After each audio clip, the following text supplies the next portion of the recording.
over 1 billion people on Earth that don't have access to clean water, and you're complaining that your Instagram's not growing? Fuck you. Fuck yeah. Positivisme, perspective et surtout de la patience. Ce qu'on vient d'entendre, c'est exactement ce qui a inspiré, puis ce qui inspire encore aujourd'hui mon aventure dans la Vivi Lycomi Family. C'est donc avec le cœur, puis la passion que je vous embarque avec moi pour un autre épisode du Vivi Frog Show.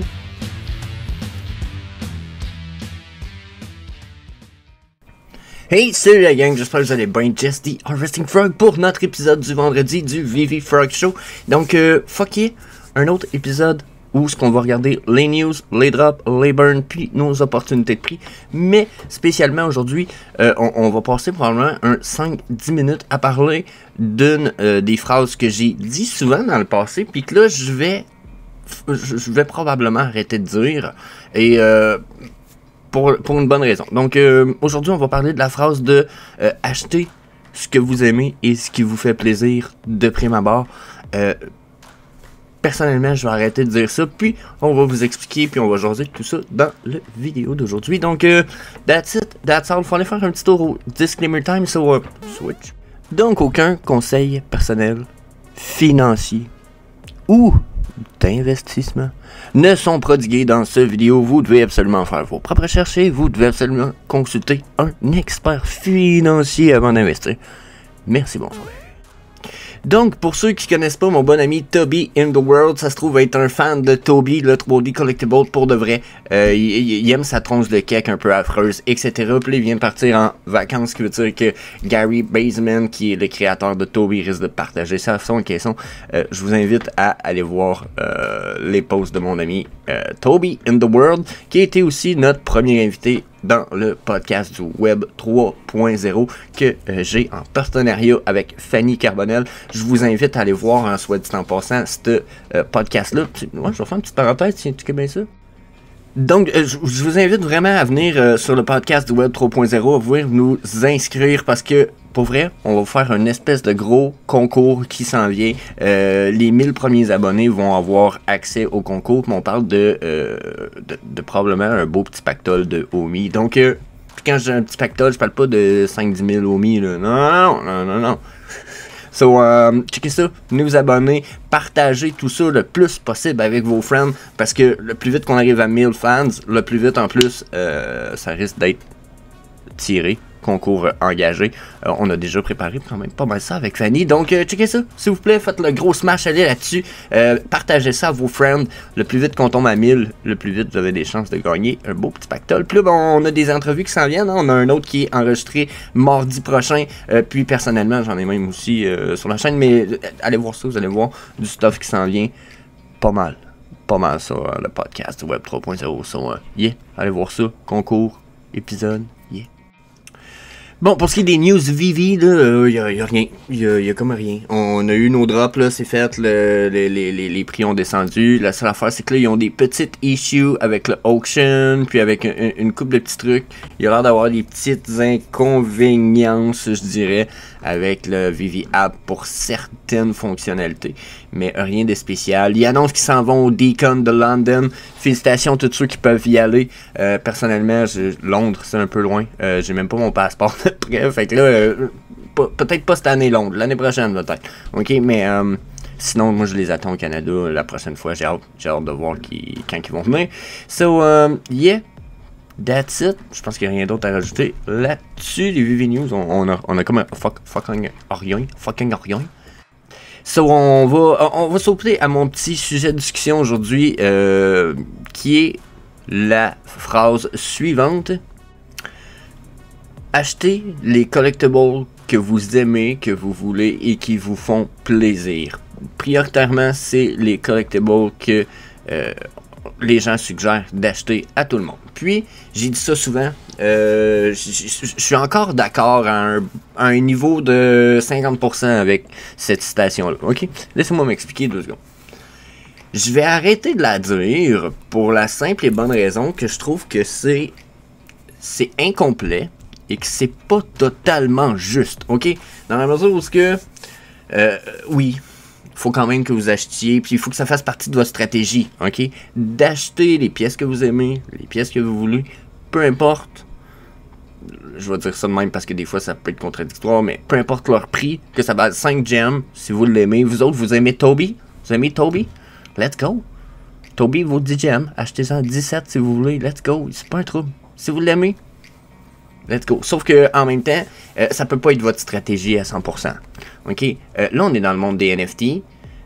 C'est comme si je venais de vous dire que vous le savez, que vous venez d'acheter des cartes Pokémon, puis des cartes Magic, puis ouais, c'est les deux plus gros jeux de cartes qui existent. Donc des cartes Pokémon, des cartes Magic, puis des cartes Yu-Gi-Oh! Ok? On va y aller avec ceux-là. Puis vous avez la possibilité d'acheter parmi les pièces qui vont valoir le plus cher dans ces cartes-là, mais on vous dit, non, achetez juste les cartes des Pokémon que vous aimez, et des Yu-Gi-Oh! Que vous aimez, et des cartes Magic que vous aimez. Accumulez pas, si vous voyez Black Lotus, accumulez pas ça. Si vous voyez des Dual Land, accumulez pas ça. Si vous voyez des Charizard puis que vous en avez 4-5, gardez-les pas super minted. Non, faites pas ça. Vous pouvez les flip si vous aimez mieux Charmander. C'est correct. C'est correct. C'est un peu comme si je vous disais de faire ça, justement. C'est comme si je vous disais, vous savez que ces pièces-là ont le potentiel de faire boom. Genre, c'est comme si vous aviez une vision du futur déjà, ok? Puis qu'en même temps, ben, il y a quelqu'un qui vous disait, ouais, mais là, non, achetez juste qu'est-ce qui vous intéresse, là. Ça donne à rien d'acheter des pièces qui vont potentiellement augmenter en prix, même si ça vous intéresse. Si ça vous intéresse pas, achetez-les pas. Le fait d'investir pour peut-être refaire de l'argent dessus, achetez ce que vous aimez, tu sais.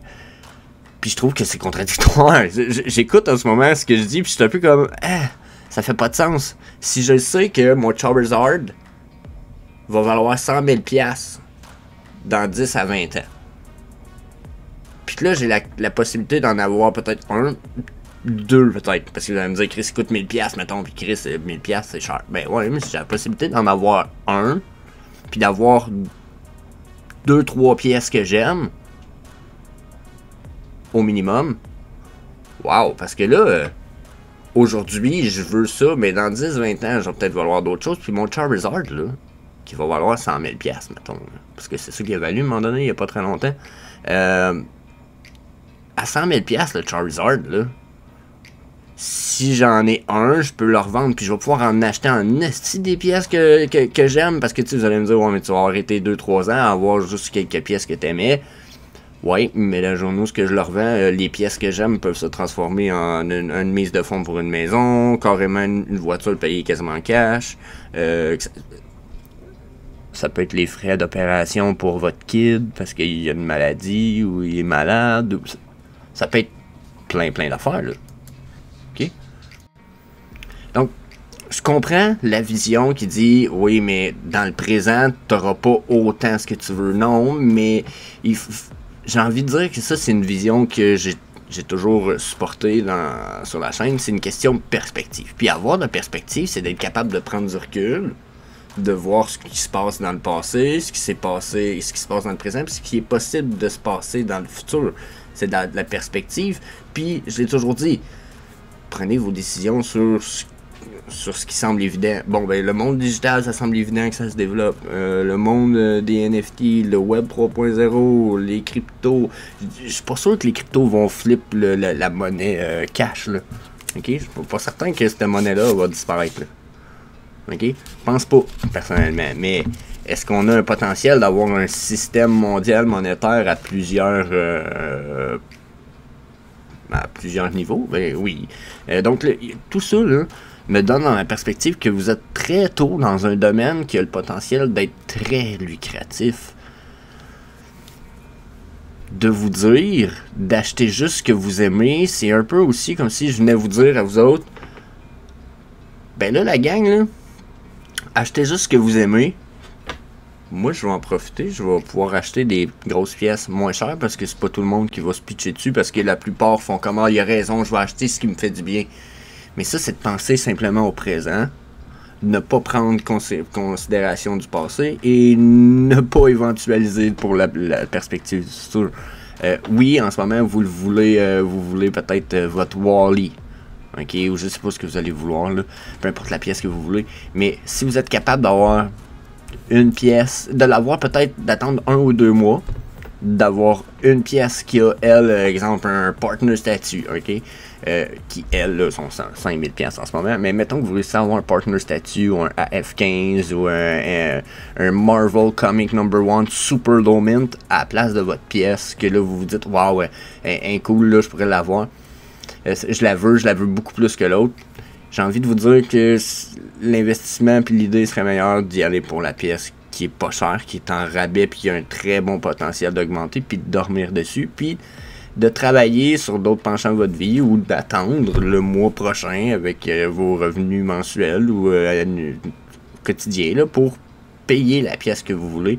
Des fois 20-30 gemmes de plus que ce qu'il était, vous allez me dire, mais ça va être la même chose pour la pièce qui valait cher souvent, ou qui a baissé de prix, puis que son potentiel est meilleur, elle risque d'avoir augmenté de prix. Puis au bout de la ligne, c'est aussi comme ça que les flippers fonctionnent. Donc, d'acheter juste ce que vous voulez, là, puis ce que vous aimez, au lieu de penser à ce qui pourrait vous faire de l'argent sur du court ou même du long terme. Hein? Je parlais de long terme, mais en fait, le court terme est très bon. Les flippers, c'est comme ça qu'ils réfléchissent. Ils se disent tout le temps, moi là, si je suis capable de flipper 5 pièces que j'aime pas à profit parce que je sais que leur potentiel de mouvement de prix est bon, une fois que je n'ai flippé 5, je peux m'acheter 8 pièces de ce que j'aime, au lieu de m'en acheter 2, 3 ou 4 avec l'argent initial de ce que j'avais investi. Donc, est-ce que ça vaut le travail de l'effort? Oui, jusqu'à un certain point, parce que la plupart de la job est faite à cliquer sur son téléphone puis à éventualiser. Là, vous n'êtes pas en train de travailler à la grosse sueur c'est ça, vous n'êtes pas à la grosse sueur là, au gros soleil dehors à capoter. Là, c'est pas compliqué comme travail, hein, façon de parler. Tout ça pour vous payer ce qui vous fait plaisir, finalement. Vous allez me dire, ça prend un travail un peu plus long, puis une dédication. Ouais, mais vous êtes déjà planté dans ce monde-là. Là. Puis vous êtes tellement early que vous êtes dans ce qu'on appelle en anglais le primordial goût. C'est comme la boue primordiale du monde Web 3.0. Vous êtes dedans, là. C'est le temps d'accumuler des grosses pièces. On est sur Vivi, on a des grosses IP. Vivi sont en train d'engager, on est en bear market. C'est leur deuxième bear market. Ce coup-ci, ils ont de l'argent pour traverser le bear market. Genre, ils travaillent sur les métadatas. J'ai fait la vidéo d'hier, là. Okay? Dans la vidéo d'hier, je parle de tout ce qui parle dans le AMA. Ils font les métadatas, ils font un paquet d'affaires. Donc là, genre, tout est bullish. Mais nos prix, tout est dans le downtrend, tout est bearish. Puis je regarde le Bitcoin, on s'approche d'un potentiel bottom vraiment sérieux. Si on ne l'a pas déjà touché, on s'en va vers ce bottom-là, qui risque d'être l'ultime bottom, je pense. Je ne vois pas descendre en bas de 10 000. Pas du tout. Même que je pense qu'à 14 000, 12 000, 5 gros rebonds, on va être sur notre bottom ultime, je pense, pour le Bitcoin. Mais tout ça risque de faire chuter le reste du marché. Mais Vivi va extrêmement bien et Komi va très bien. Donc, c'est le temps d'accumuler, que ce soit les OMI ou que ce soit des collectibles qui ont du bon potentiel, c'est le temps là, de les accumuler. C'est pas le temps d'aller acheter toutes les petites pièces que vous voulez puis de dépenser 500 gems dans des affaires que quand les prix vont vraiment remonter dans 1 an et demi ou d'ici, ben au lieu de faire x20, vous allez faire x6, 10. Vous allez dire, wow, j'ai fait de l'argent, oui, mais vous voudrez pas les vendre par exemple. Non. Parce que c'est juste des pièces que vous aimez puis qui vous tiennent à cœur. Donc, la stratégie de dire acheter juste ce que vous aimez, à mes yeux, c'est une très très mauvaise stratégie. C'est une stratégie qui est juste bonne pour pour ceux qui la disent, ultimement. Pourquoi? Parce que ceux qui la disent, la plupart du temps, ils achètent des pièces qui ont le potentiel de faire pas mal plus que d'autres pièces plus petites. Et puis là, présentement, en plus, on va être 20 francs avec vous autres, là. La plupart des pièces, au prix où ils sont présentement, ou quand ils vont s'approcher de leur all-time low, sont à x10 de leur all-time high, à peu près, à diviser par 10. Donc, s'ils retournent à leur all-time high, c'est du x10. First of all, la plupart des collectibles, c'est comme ça. Si on en a qui sont encore, puis si les prix explosent encore plus, puis qu'on a de l'interopérabilité, de la utility, le Viviverse Showroom qui est supposé arriver 2022, c'est cette année, je vous dis ça de même. Pas l'année prochaine, cette année. Donc, on est supposé quand même avoir du stuff qui s'en vient, des grosses news. Une fois qu'on va toucher le bottom, si on repart là, x10, x15, x15 pour la plupart des pièces. Pas mal prêt à mettre ma main au feu là-dessus. Si on fait x15 la plupart des pièces, c'est cool, mais la plupart des pièces, si je dis x10 en moyenne, x15 minimum pour certaines, il y en a qui vont faire 8, x8, x9, x10, mais il y en a qui vont faire x20. C'est ces pièces-là que vous voulez. Parce qu'une fois qu'ils vont faire x15, 20, 21, 25, peut-être dans leur prix, là, ben là, vous allez être capable de faire comme un flip, puis d'aller racheter vraiment des pièces, genre vraiment cool, que vous voudriez aussi, puis qui valent. Pourquoi vous allez avoir fait de l'argent? Donc, c'était ma petite parenthèse là-dessus. Je pense que le conseil est vraiment bon. Mais c'est à prendre avec des pinces. J'ai envie de vous dire, sur 3 pièces de collectibles, vous en achetez une qui a un potentiel de vous faire un bon retour d'argent, puis acheter 2 pièces que vous aimez. Ça serait ma suggestion. Yeah, on va faire un switch, puis on va aller faire un petit tour dans nos 3D collectible price avec le market cap, etc. Ou peut-être les Omi Burn en fait. Je pense que je suis en train d'oublier les Omi Burn. On survole les Omi Burn rapidement. Donc pour les burns, on est quand même, ça continue à avancer quand même 205,8, ça veut dire quand même 102 millions de burns depuis hier déjà, donc il me semble que ça va bien, si je calcule comme faut. Si boire, hein, 662 000 sites qui disent, mais nice, on a de plus en plus de unique wallets, 672 de plus, on aurait des nouveaux users, quand même cool, donc yeah, let's go les burns. Continuez la gang. Arrêtez pas. Let's go. Donc, on va regarder les market cap de nos... là, celui-là, c'est le overall. Donc, regardez, en ce moment, on est quand même sur une petite crash de 0.4%. On voit qu'on a quitté les trendlines que j'avais d'appliquer ici, puis qu'on semble vouloir peut-être s'être stabilisé dans cette zone-là ici. Ce qui semble pas être... Pour moi, ça semble pas refléter rien, cette espèce de support-là. Peut-être à part... Peut-être que... Oh, je pense que je viens de voir de quoi. Donc peut-être que ici, on a droit à une espèce de... Ah non, même pas. Ça me paraît pas... Non. I'm sorry les gars. So, on va faire un petit backup. Backup. So, yeah, ici je vois pas grand chose de... uptrend ou de profitable d'aucune façon, donc mon feeling c'est qu'on continue sur la downtrend. Si je viens réappliquer ça sur notre market cap, ou d'où ce que ces trendlines-là ont été dessinés de façon officielle. Hein? Quand je les ai dessinés, ils ont été dessinés, ces trendlines-là, pour être fités sur cette charte-là, mais étrangement, ils fit très bien sur l'autre d'en haut, donc je l'utilise sur les deux. Mais regardez en ce moment ce qui se passe là. On est en train de rebondir tranquillement, pas vite, sur notre ligne de support de ça ici. Moi, personnellement, j'arrête pas de vous le dire, j'ai l'impression qu'on va le crasher, ce support-là. Le Bitcoin semble s'en venir, le OMI semble s'en venir aussi sur le crash. D'après moi, on s'en va crash. On n'a pas l'air d'avoir de bonnes nouvelles pour l'instant. Je les attends, j'en veux, mais je vois pas ce qu'on pourrait avoir qui va nous re-upper. Déjà, j'étais surpris que le Marvel Boots puis tout ça nous donne des belles petites rises dans notre market cap, mais ça me paraît pas suffisant encore. Donc, si on est pour avoir une downtrend, d'après moi, ça s'en vient. Le Bitcoin va faire 2-3 semaines qui est sur une espèce de montée tranquillement. Si lui chute comme je le pense, là, ça va faire mal. J'irai boire, checker mes salés, ça va faire ça, boum. Puis j'ai peur qu'on retourne quasiment proche de ma ligne de tendance en rouge ici. Donc ça c'est pour les 3D Market Cap. Je veux qu'on aille voir ma NFT Tracker, bien entendu, comme d'habitude. Sauf que on n'aura pas de super movement price. C'est quand j'ai regardé ça tout à l'heure, je vous ai dit, pas je vous ai dit, mais je le regardais avant d'enregistrer. On a des mouvements de prix quand même moyens à modérer. Rien de fou, mais un peu plus de descente que de montée, à moins que ça allait changer. Donc, en bas de page 1, on dit 13,6% contre 18. Donc, 13 et 8% sur nos montées de prix en bas de page 1. Donc, on dit, regarde, 16...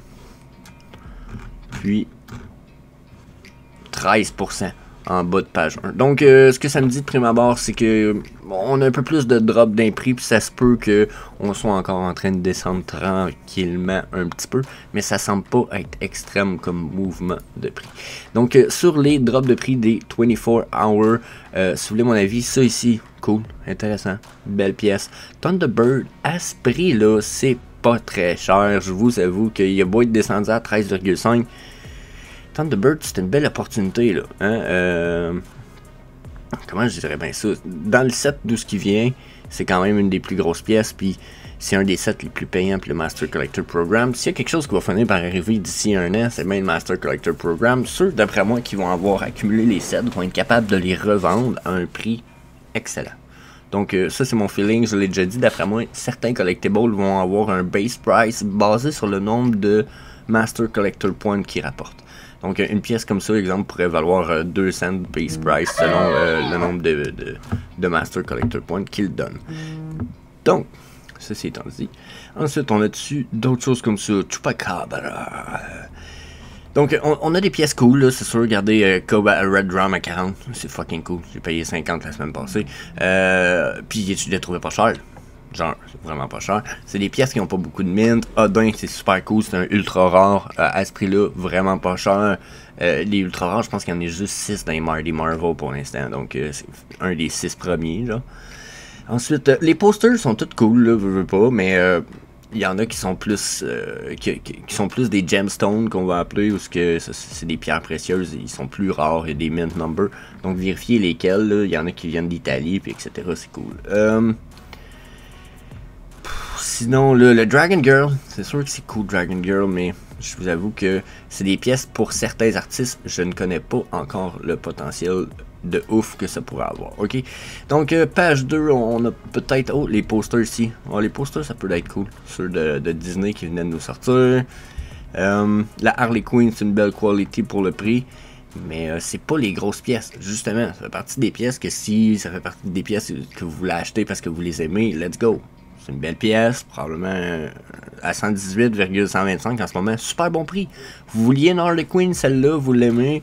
Ça fait partie des 3 pièces que j'ai suggérées en plus tôt de vidéo. Puis là-dessus, s'il y en a 2 que vous prenez pour ce que vous voulez, let's go, prenez celle-là. Le potentiel que son prix explose. On parle de x10 encore, mais x8 peut-être encore, mais on n'est pas là. On n'est pas dans une explosion puis un potentiel de prix extrêmement débile, si vous voulez mon avis. Et par exemple, si on parle du Pride ici, qui ont déjà de la utilité de premier, c'est les seuls 2 Givenchy, le Pride 1, le Pride 2, le prix potentiel est là. Donc ça serait des pièces à acheter qui ont vraiment du potentiel, là, tu sais. Sinon, vite fait, avant qu'on aille faire d'autres choses, je vais aller faire la différence avec le All Time Low. On va aller voir ceux qui ont le potentiel d'être proches de leur ATL. Donc déjà, le Ben Riley Beyond Spider-Man, bonne pièce, avec un vraiment bon potentiel de remonter en prix.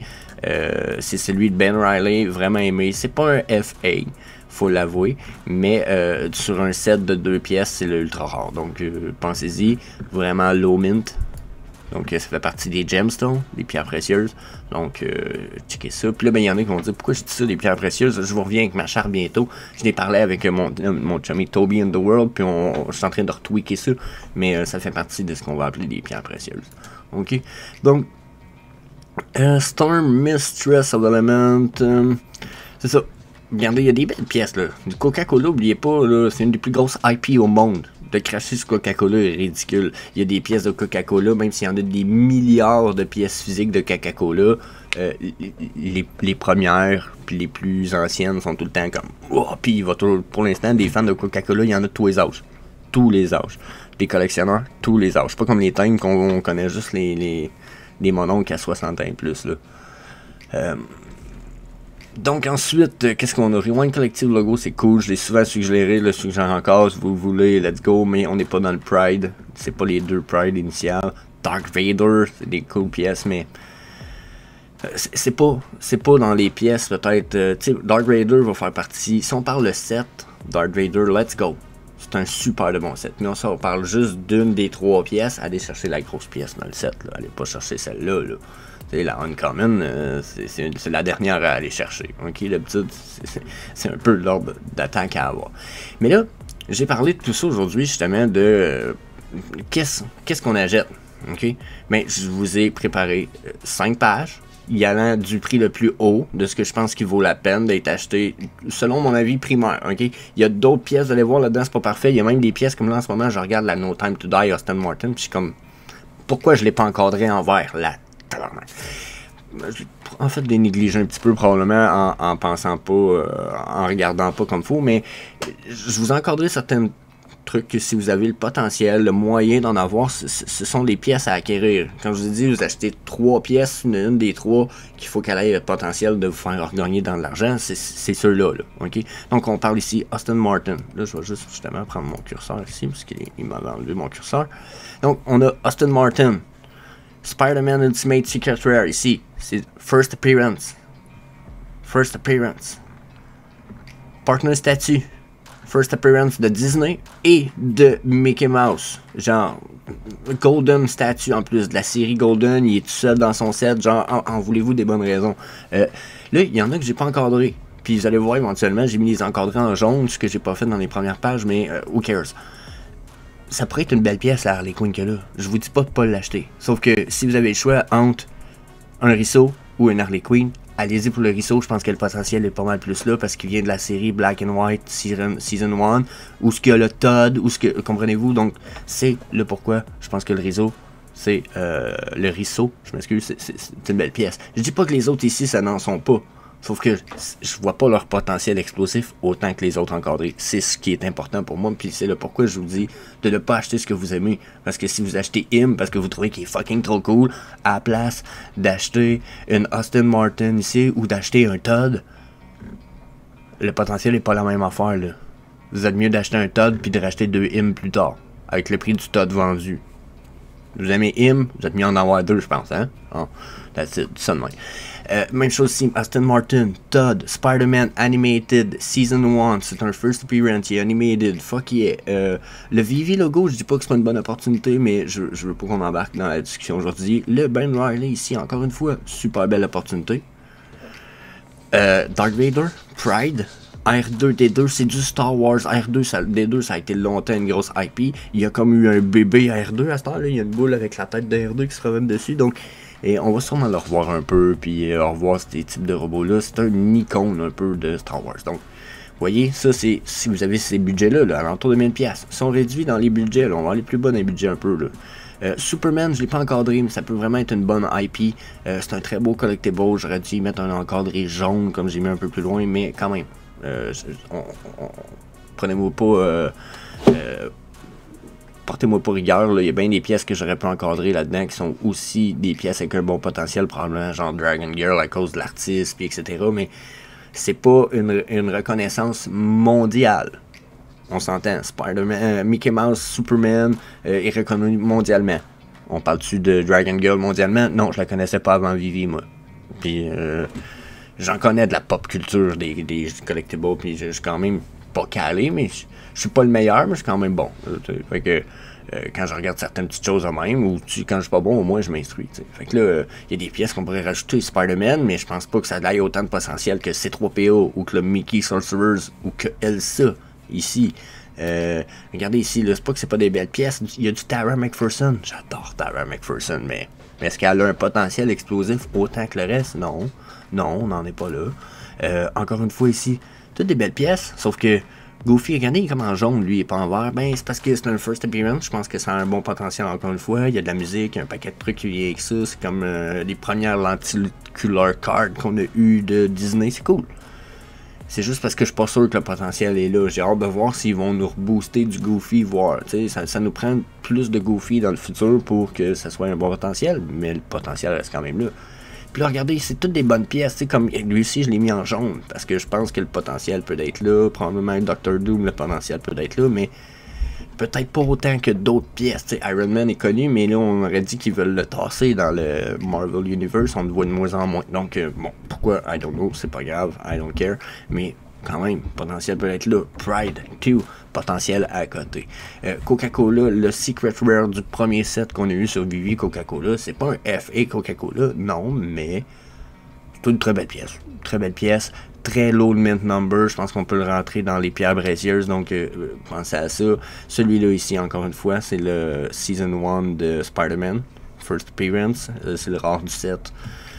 Super beau set. Puis, je nous continue tout ça. C'est pas des farces. Je veux qu'on se revole. Il nous reste 1 ou 2 pages à survoler comme ça.